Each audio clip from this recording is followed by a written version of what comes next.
شان حبیبہ الکریم ان اللہ وملائکتہ یصلون علی النبی یا ایہا الذین آمنوا صلوا علیہ وسلموا تسلیما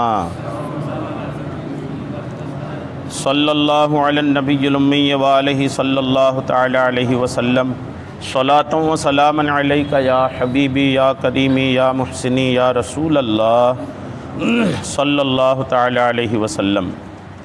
حدثنا قتیبہ قال حدثنا اسماعیل بن جعفر عن حمید عن انس ان ام حارثہ اتتی رسول اللہ صلی اللہ تعالی علیہ وسلم وقد حلق حارثۃ یوم بدر اصابہ سہم غرب فقالت یا رسول اللہ قد علمت موقع حارثہ من قلبی فإن کان فی الجنۃ لم ابکی علیہ وَأَلَّا سَوْفَ تَرَى مَا أَصْنَعُ فَقَالَ لَهَا حَبَلْتِ أَجَنَّةٌ وَاحِدَةٌ هِيَ أَمْ جِنَانٌ كَثِيرَةٌ وَإِنَّهُ لَفِي الْفِرْدَوْسِ الْأَعْلَى وَقَالَ غَدَوْتٌ فِي سَبِيلِ اللَّهِ أَوْ رَوْحَةٌ خَيْرٌ مِّنَ الدُّنْيَا وَمَا فِيهَا وَلَقَابُ قَوْسِ أَحَدِكُمْ أَوْ مَوْضِعُ قِدِّهِ مِنَ الْجَنَّةِ خَيْرٌ مِّنَ الدُّنْيا وَمَا فِيهَا ولو ان امرأة من نساء اہل الجنة اطلعت الى الارض لأضاءت ما بینهما ولملأت ما بینهما ریحا ولنصیفها یعنی الخمار خیر من الدنیا وما فیها۔ اللہ تبارک و تعالیٰ کا لاکھ لاکھ شکر و احسان ہے کہ رب کی دی ہوئی توفیق سے ہم اور آپ قرآن پاک کے بعد سب سے معتبر کتاب بخاری شریف کے درس میں حاضر ہیں۔ اللہ کریم آقا کریم علیہ السلام کی حدیثیں سننے سے زیادہ عمل کی توفیق عطا فرمائے۔ الحمدللہ کئی سال سے مسلسل بخاری شریف کا درس چل رہا تھا اور پہلی جلد بخاری شریف 2 پارٹ میں ہے، 2 جلدوں میں ہے۔ پہلی جلد تو الحمدللہ ہم لوگ سن چکے ہیں اور دوسری جلد کا بھی صفحہ نمبر 972 سے پیج نمبر 972 سے آج درس شروع ہو رہا ہے، یعنی 972 پیج اس کے اب تک بیان ہو چکے ہیں۔ جہاں سے بیان ہو چکا تھا الحمدللہ وہاں سے ہی آگے شروع کر رہے ہیں تاکہ اس مسجد کی در و دیوار کو یہ بات بھی حاصل ہو جائے کہ یہاں پر جہاں قرآن پاک کا پورا درس ہوا تھا وہی بخاری شریف کا بھی پورا درس الحمدللہ ہو جائے۔ اس لیے ہم نے یہ کیا ہے کہ پچھلے سال جہاں سے ختم ہوا تھا وہیں سے اب الحمدللہ ہم شروع کر رہے ہیں۔ تو آج کے درس میں کتاب الرقاق کی جو پہلی حدیث پاک ہے، یہ کتاب الرقاق کا مطلب ہوتا ہے کہ بخاری شریف نے اس کتاب میں امام بخاری رحمۃ اللہ تعالی علیہ نے الگ الگ چیپٹر بنایا ہے اور ان چیپٹر کا الگ الگ نام رکھا ہے، موضوع وائز ٹاپک وائز انہوں نے الگ الگ نام رکھا ہے۔ تو ایک چیپٹر ہے کتاب الرقاق، یہ ایک چیپٹر کا نام ہے اور اس میں جو آج پہلی حدیث پاک ہمارے درس کی ہے وہ حدیث نمبر 6318 ہے۔ یہ حدیث پاک حضرت انس رضی اللہ تعالیٰ عنہ صحابی رسول ہیں۔ آپ جانتے ہیں کہ حضرت انس رضی اللہ تعالیٰ عنہ ہمارے آقا کریم علیہ السلام کے ایسے خادم صحابی تھے جنہوں نے 10 سال تک حضور علیہ السلام کی خدمت کیا تھا۔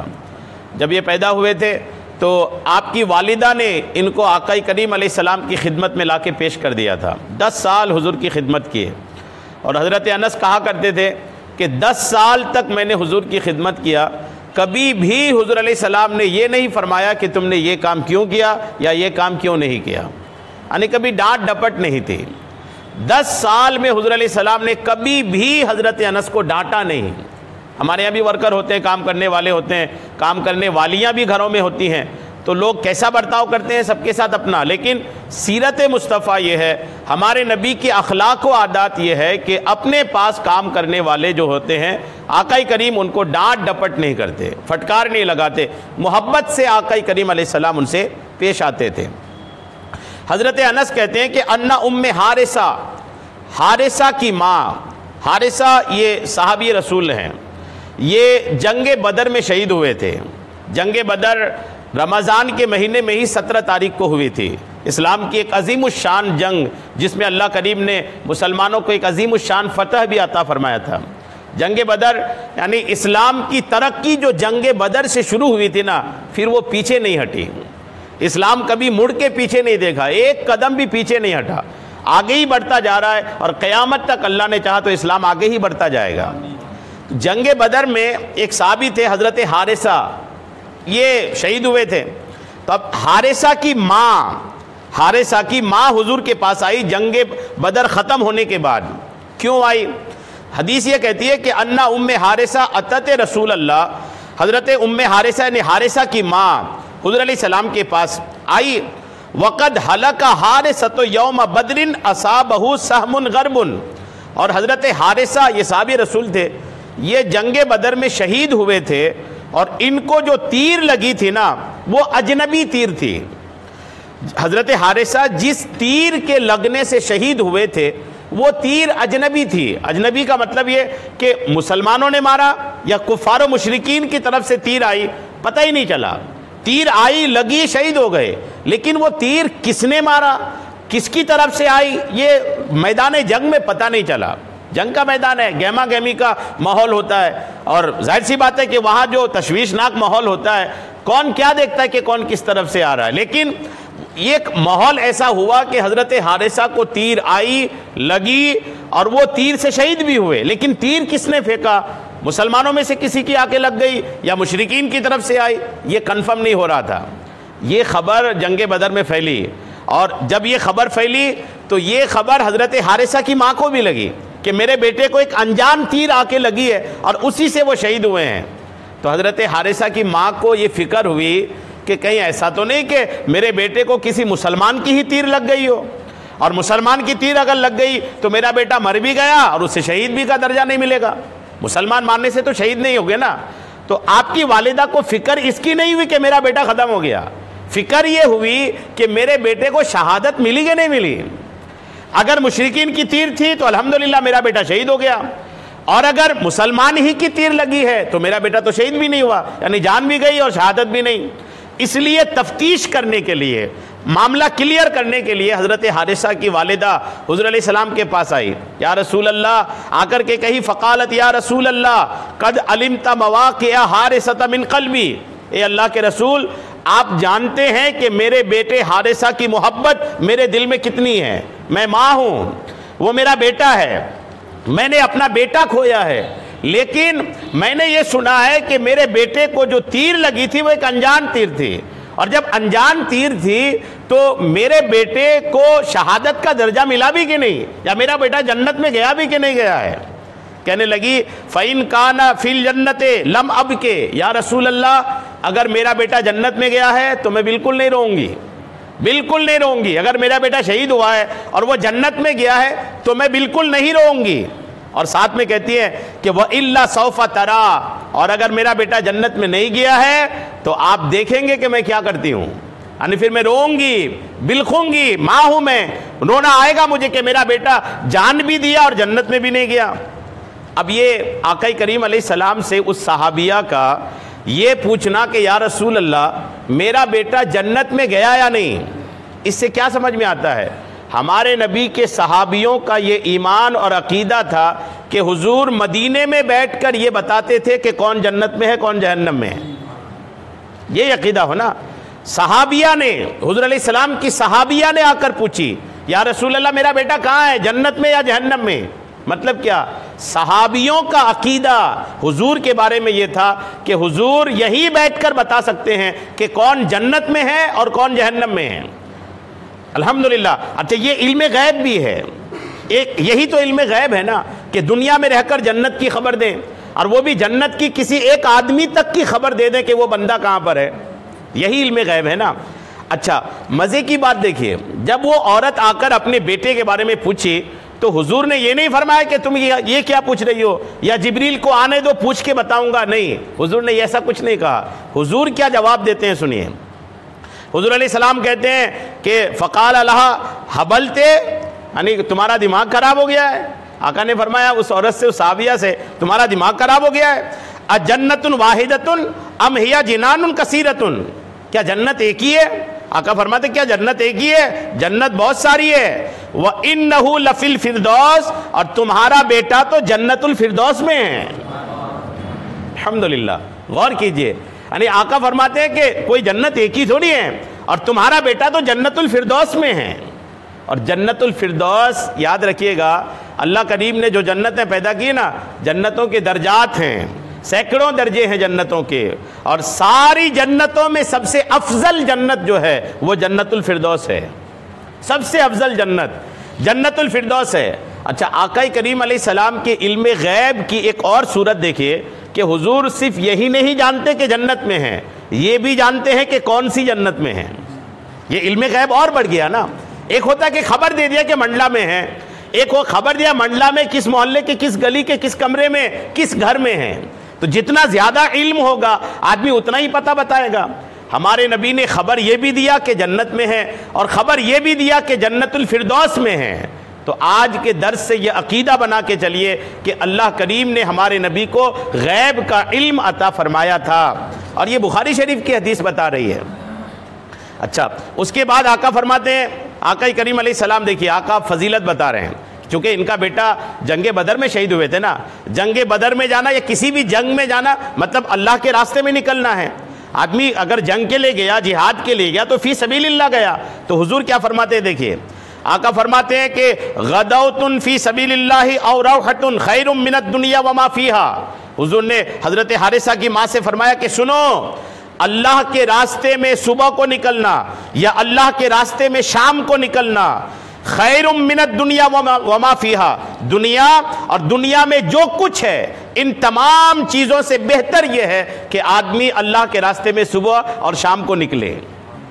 دنیا میں جو کچھ ہے، دنیا میں کیا نہیں ہے بتائیے؟ لوگ سیر و تفریح کے لیے نکلتے ہیں، گھومنے کے لیے نکلتے ہیں، مال ہے، دولت ہے، نظارے ہیں، محلات ہیں، شہریں ہیں، یعنی کیا نہیں ہے دنیا میں؟ لیکن ہمارے نبی فرماتے ہیں کہ یہ دنیا اور یہ دنیا کی ساری چیزیں ایک طرف، اور کسی مسلمان کا صبح اور شام اللہ کے راستے میں نکلنا ایک طرف، یعنی مسلمان کا صبح شام اللہ کے راستے میں نکلنا دنیا اور دنیا کی ساری چیزوں سے افضل ہے۔ غور کیجئے۔ اور اچھا، یہاں خوشخبری ہے ان لوگوں کے لیے جو صبح کی نماز میں بھی آتے ہیں، شام کی نماز میں بھی آتے ہیں۔ اللہ کے راستے میں نکلنے کا مطلب بس یہ نہیں کہ لڑائی کے لیے نکلے، دین کے لیے نکلنا مطلب اللہ کے راستے میں نکلنا ہے۔ تو اگر کوئی مغرب کی نماز میں آیا تو شام کو اللہ کے راستے میں نکلا، فجر کی نماز میں آیا تو صبح کو اللہ کے راستے میں نکلا۔ یعنی وہ نمازی جو فجر اور مغرب، جو فجر اور مغرب پڑھے گا تو باقی بھی پڑھے گا، یعنی اگر پانچوں وقت کی نماز کا عادی ہے، پانچوں وقت کی نماز پڑھ رہا ہے، مغرب بھی آ رہا ہے، فجر بھی آ رہا ہے، تو وہ صبح شام اللہ کے راستے میں نکل رہا ہے۔ اور حضور فرما رہے ہیں صبح شام اللہ کے راستے میں نکلنا دنیا اور دنیا کی ساری چیزوں سے بہتر ہے۔ کتنے خوش نصیب ہیں وہ لوگ جو پانچوں وقت کی نماز کے عادی ہیں۔ اس کے بعد حضور فرماتے ہیں، دیکھیے حضور علیہ السلام اس عورت کو دلاسا دے رہے ہیں، اس کا بیٹا ختم ہوا تھا نا، تو ان کو فضیلتیں بتا رہے ہیں۔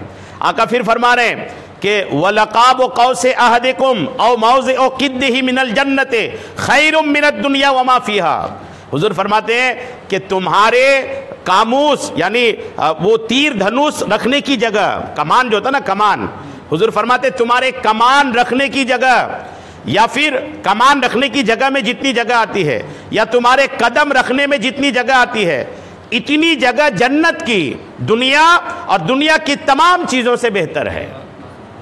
اس وقت تیر کمان بہت چلتے تھے تو حضور کمان کا مثال دیا، یعنی کمان رکھنے میں اگر زمین پہ رکھ دے تو کتنی جگہ لے گا وہ، یا آدمی کھڑا ہوگا ان کے قدم کتنی جگہ لے گا؟ تھوڑی سی جگہ لے گا۔ تو حضور فرماتے ہیں جنت کی اتنی سی جگہ جہاں پر آدمی کا قدم کھڑا ہو جائے قدم سے، جنت کی اتنی سی جگہ دنیا اور دنیا کی ساری چیزوں سے بہتر ہے۔ کیا شان ہے، اللہ کریم نے کیسی جنت بنا کر کے رکھا ہے۔ کاش ہمارے دلوں میں جنت کی سچی خواہش ہو جائے، ایک خواہش ہونی چاہیے جنت کی۔ اور حضور فرماتے ہیں کہ وَمِن نِسَاءِ أَهْلُ الْجَنَّةِ اطَّلَعَتْ إِلَى الْأَرْضِ لَأَضَاءَتْ مَا بَيْنَهُمَا وَلَمَلَأَتْ مَا بَيْنَهُمَا رِيحًا۔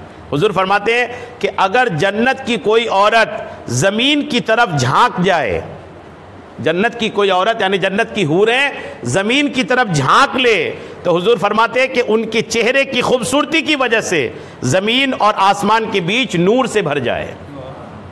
اتنا خوبصورت جنتی حور کا چہرہ ہے کہ ان کی خوبصورتی سے، ان کے چہرے سے جو نور نکلتے ہیں زمین و آسمان کے بیچ نور سے بھر جائے۔ اور حضور فرماتے ہیں کہ اگر وہ اپنا دوپٹہ زمین کی طرف لہرا دیں تو زمین و آسمان ان کے دوپٹے کی خوشبو سے زمین و آسمان کے بیچ کی ساری چیزیں خوشبودار ہو جائیں۔ غور کیجئے کہ جن کے چہرے کی خوبصورتی کا یہ حال ہے، جن کے دوپٹے کی خوشبو کا یہ حال ہے، وہ جنتی حور کی حالت کیا ہوگی؟ اللہ کریم نے جنتیوں کے لیے جنت کی ایسی حوروں کو پیدا کر رکھا ہے۔ لوگ یہاں وہاں جا رہے ہیں، لوگ کیا کیا نہیں کر رہے ہیں، لیکن اللہ کریم نے کیا پیدا کر کے رکھا ہے ایک مومن جنتی کے لیے۔ مسلمان کو اس کی سمجھ ہونے کی ضرورت ہے۔ اس پر تو انشاءاللہ تفصیلی بات ہم لوگ مغرب میں کریں گے۔ آپ لوگ مغرب میں شریک رہیے گا انشاءاللہ۔ 15 روزے تک مغرب میں جنت کا بیان کریں گے اور آخر 15 روزے میں جہنم کا بیان کریں گے، ایسا ڈیوائیڈ کریں گے، تو اس میں تو پوری ڈیٹیل سنیں گے انشاءاللہ۔ اس میں یہ حدیث آئی۔ اچھا، اس میں جنگ بدر کی بات ہوئی۔ جنگ بدر میں جتنے لوگ شریک ہوئے تھے نا، ان کی بڑی فضیلت ہے۔ جنگ بدر میں 313 صحابہ کرام تھے۔ کتنے صحابہ تھے؟ 313، اور 1000 سے زائد کفار تھے، لیکن اللہ کریم نے پھر بھی مسلمانوں کو فتح عطا فرمایا تھا۔ جنگ بدر کے بارے میں پڑھنی چاہیے۔ مسلمان جب مایوس ہونا تو جنگ بدر پڑھ لینا تو الحمدللہ مایوسی دور ہو جائے گی۔ جنگ بدر میں وہ اللہ کی رحمتوں کا نزول ہوا تھا۔ آپ لوگ کئی بار سنے ہیں، لیکن ایک فضیلت بس میں آپ کو سنا دیتا ہوں۔ حضور فرماتے ہیں جو صحابہ کرام جنگ بدر کے جہاد میں شریک ہو گئے، وہ تمام صحابہ میں ایک خصوصی شرف کے ساتھ ممتاز ہیں، اور ان خوش نصیبوں کے فضائل میں ایک بہت ہی عظیم الشان فضیلت یہ ہے کہ ان سعادت مندوں کے بارے میں، یعنی جنگ بدر میں شریک ہونے والوں کے بارے میں آقا کریم نے یہ فرمایا کہ بے شک اللہ تعالیٰ جنگ بدر والوں سے واقف ہے، اور اللہ نے یہ فرما دیا ہے کہ تم اب جو عمل کرو چاہو بلا شبہ یقیناً تمہارے لیے جنت واجب ہو چکی ہے۔ یہ فرمایا کہ میں تمہیں بخش دیا ہے۔ یعنی جنگ بدر کے بعد اللہ کریم نے حضور کو فرمایا کہ اے میرے محبوب، اپنے جنگ بدر کے صحابہ سے کہہ دیجئے کہ اب جو چاہے کرو، جو عمل چاہے کرو، ہم نے تمہیں بخش دیا ہے۔ ایسی چھوٹ بتائیے، جنگ بدر کے صحابہ سے حضور نے فرمایا کہ اللہ کریم نے فرمایا کہ اب جو چاہے کرو، تم آزاد ہو، اب تمہاری بخشش ہے، اللہ کریم نے تمہیں بخش دیا ہے۔ ایسی فضیلت الحمدللہ جنگ بدر کے صحابہ کو حاصل ہے۔ رمضان کی 17 تاریخ کو، اسی مہینے کی رمضان کی 17 تاریخ کو جنگ بدر ہوئی تھی۔ 17 رمضان کو چاہیے لوگوں کو کہ ایصال ثواب کریں، ان کو یاد کریں، کیونکہ جنگ بدر کا صدقہ آج بھی کھا رہے ہیں لوگ۔ جنگ بدر میں جو فضیلت حاصل ہوئی تھی، یا جنگ بدر میں جو کفار کا زور ٹوٹا تھا، کفار کی جو بھی زور تھا نا، ان کو جو اکڑ تھی، جو بھی اپنی طاقت کا ان کو گمان تھا نا، جنگ بدر میں جو ٹوٹا تو الحمدللہ آج تک ٹوٹا ہے، اور رب نے چاہا تو قیامت تک ٹوٹا ہی رہے گا۔ جنگ بدر کا بڑا کمال ہے اسلام کی تاریخ میں۔ اس کے بعد آج کے درس کی جو دوسری حدیث پاک ہے وہ آپ سنیں۔ حدثنا ابو الیمان قال اخبرنا شعیب قال حدثنا ابو الزناد عن الاعرج عن ابی ہریرہ قال النبی صلی اللہ تعالی علیہ وسلم لا يدخل احد الجنہ الا اری مقعدہ من النار ولو اساء لیزداد وشکرا ولا يدخل النار احدا۔ درود پاک پڑھی، اللہم صلی علی سیدنا شفیعنا حبیبنا مولانا محمد بارک وسلم، صلاۃ و سلام علیک یا حبیبی یا کریمی یا محسنی یا رسول اللہ صلی اللہ تعالی علیہ وسلم۔ اس کے بعد جو دوسری یہ حدیث پاک ہے، یہ حدیث پاک 6319 ہے۔ یہ حدیث پاک سنیے اور اللہ کا رحم و کرم دیکھیے۔ حضرت ابو ہریرہ رضی اللہ تعالیٰ عنہ اس حدیث کے راوی ہیں۔ آقا کریم علیہ السلام فرماتے ہیں کہ لا يدخل احد الجنہ الا اری مقعدہ من النار لو اساء لیزداد شکرا۔ حضور فرماتے ہیں کہ اللہ کریم جس بھی بندے کو جنت میں داخل کرے گا، جو بھی بندہ جنت میں جائے گا، جو بھی جنت میں جائے گا، جب اسے جنت کی طرف لے جائیں گے نا تو اسے پہلے جنت میں داخل کرنے سے پہلے جہنم کو دکھائیں گے۔ ہر جنتی کو سیدھے جنت میں نہیں جائیں گے، یعنی جو جنت میں جائے گا اللہ کریم جنت میں داخل کرنے سے پہلے ان کو دکھائے گا جہنم۔ کیوں دکھائے گا؟ دکھا کے فرمائے گا کہ اگر تم برائی کرتے، اگر تم جہنمیوں والے کام کرتے تو تمہارے لیے یہ ہوتا، لیکن تم نے جہنمیوں والے کام نہیں کیا، جنتیوں والے کام کیا، تو جاؤ جنت میں داخل ہو جاؤ۔ اس کا فائدہ کیا ہوگا؟ اچھا، اس کا الٹا بھی ہے، حدیث پوری سن لیجئے۔ اور اس کے بعد آقا فرماتے ہیں کہ وَلَا يَدْخُلُ النَّارَ أَحَدًا إِلَّا أُرِيَ مَقْعَدَهُ مِنَ الْجَنَّةِ وَلَوْ أَحْسَنَ لَيَكُونَ عَلَيْهِ حَسْرَةً، یعنی حضور فرماتے ہیں کہ ہر وہ شخص جو جہنم میں جائے گا، جہنم میں داخل کرنے سے پہلے اللہ کریم انہیں جنت کا دیدار کرائے گا، باہر سے ہی، داخل نہیں کرائے گا، باہر سے دکھائے گا کہ یہ دیکھو جنت۔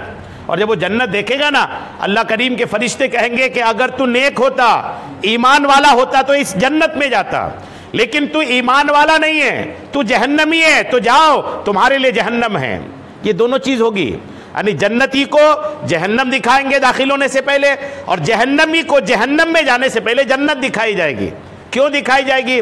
حضور نے ایک وجہ خود ارشاد فرمایا اس میں، جنتی کو اس لیے جہنم دکھایا جائے گا تاکہ حضور فرماتے لیزدادوا شکرا، تاکہ وہ بندہ اللہ کریم کا شکر ادا کرے کہ مولا تو نے توفیق دی مجھے جنتیوں والے عمل کے، میں جنت میں جا رہا ہوں، تیرا شکر ہے، ورنہ جہنم میں جانا پڑتا۔ اور جہنمی جو ہوگا نا، اس کو اللہ کریم جنت دکھائے گا۔ اس کی وجہ کیا ہے؟ حضور فرماتے ہیں لِيَكُونَ عَلَيْهِ حَسْرَةً، تاکہ جہنمی کو اور افسوس بڑھے، جہنمی کو افسوس ہو۔ جب تک جنت دیکھے گا نہیں تو جنت کی اہمیت کیسے معلوم ہوگی؟ اس لیے اللہ کریم جہنمیوں کو پہلے جنت دکھائے گا تاکہ جہنم کا عذاب بھی برداشت کرے اور افسوس بھی ہو، کاش میں اچھا عمل کرتا، ایمان لے کر آتا تو اس جہنم میں نہیں بلکہ وہ جو دکھائی گئی جنت اس میں داخل ہوتا۔ الحمدللہ، غور کیجئے اللہ کریم کی کیا شان ہے۔ اچھا، یہاں درود پاک کی تعلق سے ایک بات مجھے یاد آ رہی ہے، حدیث پاک ہے، شاید یہ اب سنے بھی ہوں گے۔ حضور علیہ السلام فرماتے ہیں کہ جو روزانہ مجھ پر 1000 بار درود پاک پڑھے گا وہ تب تک نہیں مرے گا جب تک کہ دنیا میں اپنی جنت نہ دیکھ لے۔ یہ حدیث پاک ہے، یعنی تب تک مرے گا نہیں جب تک کہ دنیا ہی میں، یعنی مرنے سے پہلے اپنی جنت کا مقام نہ دیکھ لے۔ اب اللہ جیسا دکھائے گا۔ ایک بزرگ رحمۃ اللہ تعالی علیہ یہ روزانہ اس حدیث پاک کو سننے کے بعد روزانہ وہ 1000 بار درود پڑھتے تھے، روزانہ 1000 بار درود پڑھ رہے ہیں۔ جب بڑھاپا ان کو آیا تو ان کی طبیعت خراب ہوئی، بہت طبیعت خراب ہوئی، اتنی طبیعت خراب ہوئی کہ ان کے بچوں کو لگا کہ ابھی بچیں گے نہیں، تو بچوں نے کفن دفن تک کا انتظام شروع کر دیا۔ تب جیسے کفن دفن کی بات آئی نا تو یہ جو بڑھاپے میں تھے بستر میں، انہوں نے اپنے بچوں کو بلایا، بلا کر کے کہ کیا کر رہے ہو؟ کفن دفن کا انتظام کر رہے ہو؟ بولے ہاں ابا اسی کو کر رہے ہیں، تو آپ کو تو لگ نہیں رہا کہ آپ بچیں گے؟ تو انہوں نے کہا نہیں کرو ایسا، مجھے یقین ہے کہ میں اس بیماری میں نہیں مرنے والا، اس بیماری میں میری موت نہیں ہوگی، اور جس بیماری میں میری موت ہوگی نا میں پہلے آ کے بتا دوں گا تم لوگ کو۔ تو اب وہ جو بچے تھے نا انہوں نے کہا اتنا یقین؟ آپ کو اتنا یقین کیسے کہ آپ اس بیماری میں نہیں مریں گے؟ تو اس بزرگ نے کہا کہ دراصل حضور کی ایک حدیث ہے کہ روزانہ 1000 بار درود پڑھنے والا مرے گا نہیں جب تک کہ جنت میں اپنا مقام نہ دیکھ لے، اور میں جب سے یہ حدیث سنا ہوں تب سے پڑھ رہا ہوں، اور اس بیماری میں ابھی مجھے جنت دکھائی نہیں گئی ہے۔ حضور کی حدیث پر یقین دیکھیے، کہتے ابھی مجھے جنت دکھائی نہیں گئی ہے، حضور کی حدیث غلط تھوڑی ہوگی، اور جب ابھی جنت دکھائی نہیں گئی ہے تو مجھے یقین ہے کہ مجھے اس بیماری میں موت نہیں آئے گی۔ اور کتابوں میں لکھا ہے کہ یقیناً وہ بندہ تندرست ہوا اور اس کے بعد 3 سال تک زندہ رہے، اور جب 3 سال کے بعد پھر طبیعت بگڑی، اور اس طبیعت میں اپنے بچوں کو بلا کر خود فرمایا کہ الحمدللہ اللہ نے میرے مقام جنت میں جو ہے مجھے دکھا دیا ہے، اب مجھے لگ رہا ہے کہ اس بیماری میں میرا وصال ہو جائے گا۔ اور واقعی میں اس بیماری میں اس بزرگ کا انتقال ہوا۔ غور کیجئے، یعنی جنت اللہ کریم نے کیسا بنا کے رکھا ہے، بندہ چاہے تو دنیا میں ہی اپنی جنت کے مقام کو، جگہ کو دیکھ سکتا ہے۔ روزانہ 1000 بار درود شریف، بہت مشکل کام نہیں ہے۔ اگر پڑھنا چاہیں درود پاک جو چھوٹے الفاظ کے، کم الفاظ کے ہیں، صلی اللہ علیہ وسلم، یہ بھی تو ایک درود شریف ہے نا، اس کو 1000 بار پڑھنے میں کتنا ٹائم ہے؟ صلی اللہ علیہ وسلم 2 سیکنڈ میں، یعنی اگر کوئی 1 منٹ میں پڑھے تو 30 بار پڑھ لے گا۔ 1 منٹ میں اگر 30 بار پڑھ لیا تو بہت وقت تھوڑی لگنا ہے، آدھا گھنٹہ اگر آدمی ٹائم دے دے تو الحمدللہ 1000 بار پڑھ سکتا ہے۔ بس ایک تجسس ہونی چاہیے، ایک شوق، ایک جذبہ ہونی چاہیے۔ الحمدللہ، درود پاک پڑھی، اللہم صلی علی سیدنا شفیعنا حبیبنا مولانا محمد بارک وسلم، صلاۃ و سلام علیک یا حبیبی یا کریمی یا محسنی یا رسول اللہ صلی اللہ تعالی علیہ وسلم۔ آخری حدیث پاک آج کے درس کی دیکھیے۔ حدثنا قتیبہ قال حدثنا اسماعیل بن جعفر عن عمر بن ابی عمر عن سعید بن ابی سعید المقبری عن ابی ہریرہ انہ قال قلت یا رسول اللہ من اسعد الناس بشفاعتک یوم القیامہ فقال لقد ظننت یا ابا ہریرہ اللہ یسألنی احد عن هذا الحدیث اول منک لما رأیت من حرصک علی الحدیث۔ حضرت ابو ہریرہ اس حدیث کے راوی ہیں۔ حضرت ابو ہریرہ حدیث بیان کرنے والے صحابہ کی دنیا میں سب سے بڑا نام ہے، یہ نام یاد رکھیے گا، یعنی سب سے زیادہ حدیثیں حضرت ابو ہریرہ نے روایت کی ہیں۔ حضرت ابو ہریرہ نے ایک بار آقا کریم علیہ السلام سے پوچھا یا رسول اللہ من اسعد الناس بشفاعتک یوم القیامہ، یا رسول اللہ قیامت کے دن آپ کی شفاعت کا حقدار کون ہوگا؟ کس نے پوچھا؟ حضرت ابو ہریرہ نے حضور علیہ السلام سے پوچھا یا رسول اللہ قیامت کے دن آپ کی شفاعت کا حقدار کون ہوگا؟ اب حضور دیکھیے، حضور علیہ السلام بھی کبھی کبھی صحابہ کی دلجوئی فرماتے تھے۔ حضور علیہ السلام نے جب یہ سنا نا تو حضور فرماتے ہیں لقد ظننت یا ابا ہریرہ اللہ یسألنی احد عن هذا الحدیث اول منک۔ حضور فرماتے ہیں کہ مجھے یقین تھا کہ اس چیز کے بارے میں تم سے پہلے کوئی نہیں پوچھے گا۔ حضور فرماتے ہیں مجھے پتا تھا کہ یہ تم ہی پوچھو گے۔ کیوں تم ہی پوچھو گے؟ حضور فرماتے ہیں تم ہی اس لیے پوچھو گے کہ لما رأیت من حرصک علی الحدیث، کہ میں دیکھ رہا ہوں کہ تمہیں حدیث معلوم کرنے کا بہت حرص اور لالچ رہتی ہے، یعنی تم لالچی ہو اس معاملے میں کہ تمہیں حدیث پتہ چل جائے، یعنی تم کھود کر کے پوچھتے ہو۔ یہ پوچھتے بھی تھے۔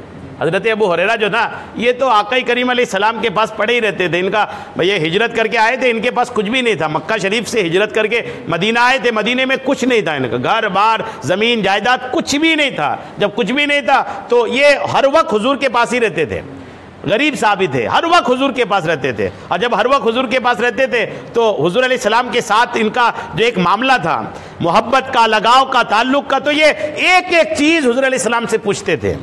تو حضور علیہ السلام نے فرمایا کہ مجھے یقین تھا کہ یہ تم ہی پوچھو گے، اس لیے کہ تم حدیث معلوم کرنے کے بارے میں بہت حریص ہو۔ اس کے بعد حضور جواب دیتے ہیں، جواب کیا دیتے ہیں حضور سنیے۔ حضور فرماتے ہیں اسعد الناس بشفاعتی یوم القیامہ من قال لا الہ الا اللہ خالصا من قبل نفسہ۔ حضور فرماتے ہیں قیامت کے دن میری شفاعت کا حقدار وہ ہوگا جو خلوص کے ساتھ لا الہ الا اللہ محمد الرسول اللہ پڑھے گا۔ اپنی قسمت پہ ناز کیجئے، اللہ کریم نے مسلمان بنایا، اہل سنت میں ہے، اپنا عقیدہ درست رکھیے گا۔ آپ کا عقیدہ اگر درست رہا تو محض یہ کلمہ، صرف یہ کلمہ الحمدللہ، صرف یہ کلمہ آپ کو الحمدللہ حضور کی شفاعت سے، اللہ کی رحمت سے بخشش کرا کر کے جنت میں داخل کرے گا۔ اس کلمے میں وہ بات ہے، صرف یہ کلمہ بنیاد جو ایمان کا ہے نا، یہ کلمہ شریف ہے۔ اور اس کلمہ شریف کو آدمی اس کو دل سے پڑھے، خلوص کے ساتھ پڑھے، اور اس پر ایمان، جو کلمہ ہے اس پر ایمان بھی ہو، اور اس پر ایمان کے ساتھ اس دنیا سے جائے نا، کبھی نہ کبھی وہ جنت میں ضرور جائے گا، کبھی نہ کبھی یہ کلمہ ان کو جنت میں لے جائے گا ہی لے جائے گا۔ الحمدللہ۔ حضرت ابو ہریرہ رضی اللہ تعالیٰ عنہ، اچھا یہ اس کلمہ کے بارے میں بھی پڑھنی چاہیے۔ اس کلمہ کے بارے میں کہا جاتا ہے کہ اللہ کریم کے ذکر میں سب سے افضل ذکر ہے کلمہ، جی سب سے افضل ذکر، کلمہ سے افضل کوئی ذکر نہیں ہے۔ جب آپ اکیلے بیٹھے نا تو کلمہ شریف کا ورد کیا کریں۔ یہاں تک کہ بہت سارے بزرگوں کے بارے میں نے پڑھا کہ جب وہ انتقال کرتے تھے نا تو ان کے پاس اگر کوئی رہے اور وہ آخری کلمہ ان کا کلمہ شریف ہوتا تھا تو لوگ ان کے بارے میں بے فکر ہو جاتے تھے کہ آخری بولی ان کی کلمہ تھی تو الحمدللہ یہ جنتی ہیں۔ اچھا اب یہ آخری بولی کلمہ بنے اس کے لیے کیا کرنا چاہیے؟ عادت، جس چیز کی عادت ہوتی ہے، جیسے گانا گانے والے، جس کو گانے کی عادت ہے وہ گانا نہیں بھی گا رہا تو کبھی زبان پہ آ جاتا ہے، ارادہ نہیں ہے لیکن زبان پہ آ گیا، عادت ہے نا۔ آدمی جس چیز کا عادی ہوتا ہے وہ خود بھی زبان پہ آ جاتا ہے۔ نعت شریف پڑھنے والے دیکھیں، جو نعت خواں حضرات ہوتے ہیں، نعت شریف پڑھنے والے ایسے ہی بیٹھے ہیں تو بلا وجہ بھی گنگنا رہے ہیں، گانا گانے والے گانا گنگنا رہے ہیں۔ یعنی کئی بار ہوتا ہے نا جن کا جو کام ہے تو خواب میں بھی وہ بولتا ہے، کہیں پر بولنے کا اگر کام ہے نا تو گھر میں سو بھی رہے تو خواب میں نیند میں بھی وہی بول رہے ہیں، عادت ہے ان کی۔ تو اگر آدمی چاہتا ہے، سب کو یہ چاہیے کہ یعنی اس بات کی فکر ہونی چاہیے کہ موت کے وقت میرا آخری جملہ کلمہ ہو، اس کی فکر ہونی چاہیے۔ اور یقین مانیں اگر آخری جملہ کلمہ ہو گیا تو بخشش یقینی ہے، یقینی طور پر بخشش ہے۔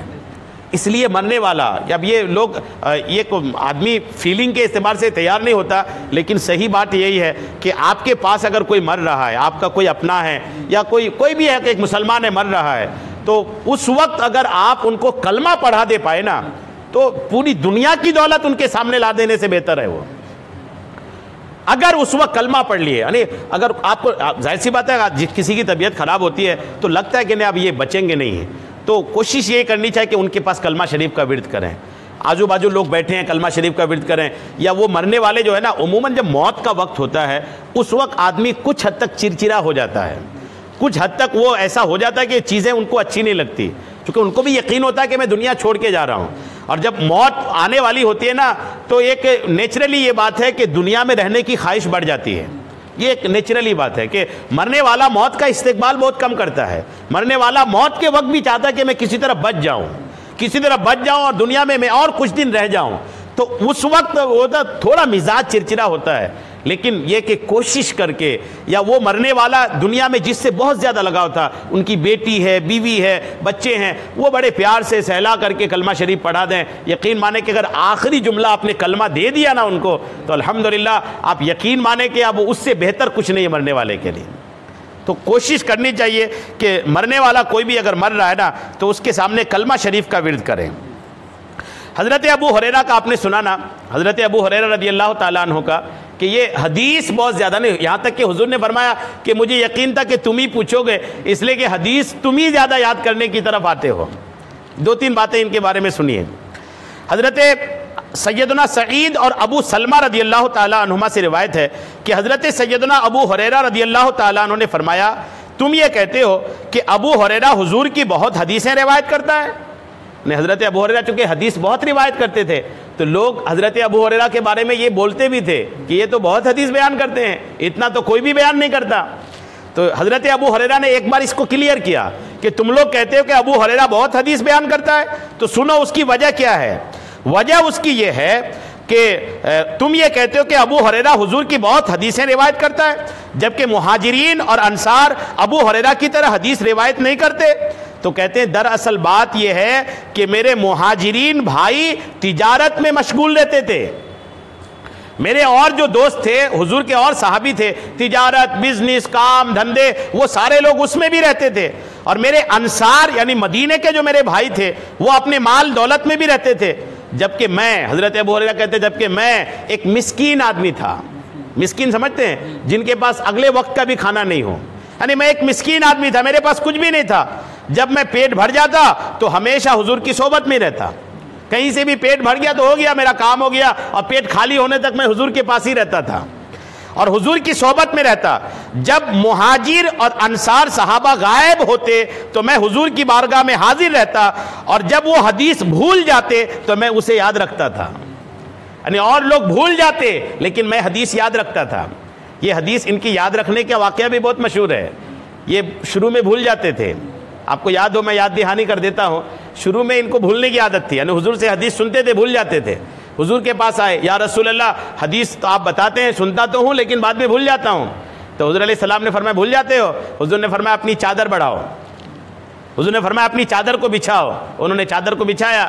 جب چادر بچھایا نا تو حضور علیہ السلام نے اس چادر پہ دم کیا. کچھ ڈالا نہیں، اپنے مٹھی پہ دم کیا، اور مٹھی پہ دم کر کے ایسے ہی ڈال دیا. اپنی مٹھی پہ حضور نے دم کیا اور دم کر کے وہاں پر ڈال دیا. جیسے ہی وہاں پر ڈالے، حضور نے فرمایا اس چادر کو اپنے سینے سے لگا لو، اسی چادر کو اپنے سینے سے لگا لو. اب وہ صحابی رسول اس سے چادر کو اٹھائے، اپنے سینے سے لگائے. حضرت ابو ہریرہ کہتے ہیں کہ اس دن کی بات ہے اور آج کی بات ہے، جب وہ حدیث بیان کر رہے تھے، بولے اس دن کی بات ہے اور آج کی بات ہے، میں نے حضور کی ایک حدیث نہیں بھولا. کیا شان ہے آقا کریم علیہ السلام کی، الحمدللہ. حضرت ابو ہریرہ نا، حضرت سیدنا یزید بن اسم رحمۃ اللہ علیہ بیان کرتے کہ میں نے حضرت سیدنا ابو ہریرہ کو فرماتے سنا کہ لوگ کہتے ہیں، اے ابو ہریرہ آپ اتنی کثرت سے احادیث کیوں بیان کرتے ہو؟ اس ذات کی قسم جس کے قبضے قدرت میں میری جان ہے. ابو ہریرہ کا جواب سنیے، اگر میں وہ تمام احادیث، وہ تمام حدیثیں جو میں نے حضور سے سنی ہیں، اگر تمہیں سنا دوں تو تم لوگ مجھے ٹھیکریوں سے مارنے لگو گے اور پھر تم میرا سامنا نہ کر سکو گے. یعنی حضور کے رازدار تھے یہ. بہت سی ایسی راز کی بات حضور نے ان کو بتایا تھا کہ اگر حضرت ابو ہریرہ کہتے ہیں کہ اگر میں تم لوگ کو بتا دوں تو تم لوگ مجھے مارنے دوڑو گے، لیکن حق یہی ہے کہ حضور نے مجھے ایسی ایسی باتیں بھی بتائی ہیں۔ حضرت سیدنا عمر ابن عبداللہ رومی سے روایت ہے کہ حضرت سیدنا ابو ہریرہ نے فرمایا کہ میں نے رسول اللہ سے 5 تھیلیوں کی مقدار حدیث یاد کی ہیں۔ اب وہ 5 تھیلی ان کی کیسی تھی اللہ جانے، لیکن انہوں نے مثال دیا کہ میں نے 5 تھیلیوں کی مقدار حدیث یاد کی ہیں، اور جن میں سے صرف 2 تھیلی کی مقدار حدیث میں نے بیان کیا ہے۔ 3 تھیلی تو رکھ دیا ہوں میں نے، کہتے 5 تھیلی حدیث میں نے یاد کرا تھا، 3 میں تو اپنے پاس رکھا ہے، 2 تھیلی میں نے بیان کی ہے۔ اور فرماتے ہیں کہ اگر میں تیسری تھیلی کی مقدار بیان کر دوں نا تو تم لوگ مجھے سنسار کر دو گے، مار دو گے تم لوگ مجھے۔ یعنی ایسی ایسی راز کی باتیں بھی حضور علیہ السلام نے حضرت ابو ہریرہ کو بتایا تھا۔ الحمدللہ شان ہے بڑی حضرت ابو ہریرہ کی، بڑی عظمت و شان والے صحابی ہیں یہ، الحمدللہ۔ اللہ کریم ہم سب کو آقا کریم علیہ السلام کی حدیثیں سننے سے زیادہ عمل کی توفیق عطا فرمائے، آمین، بجاہ النبی الامین صلی اللہ تعالی علیہ وسلم۔